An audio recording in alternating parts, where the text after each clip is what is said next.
தீர்மானம் ஒன்று,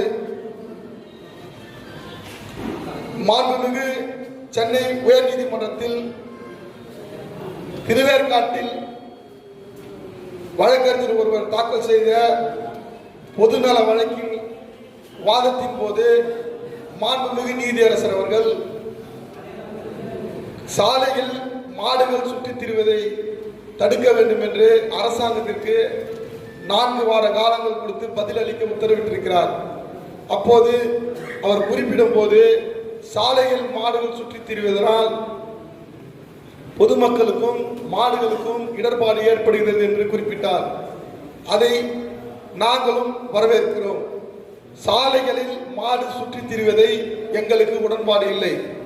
நாங்கள் சாலையில் மாடுகள் சுற்றித் திரியாமல் இருப்பதற்காக கால்நடைகளுக்காக ஒதுக்கப்பட்ட மேய்ச்சல் நிலத்தை அரசு மீட்டு கால்நடைகளுக்கு தர வேண்டும் என்று முதல் தீர்மானத்தை நிறைவேற்றுகிறோம்.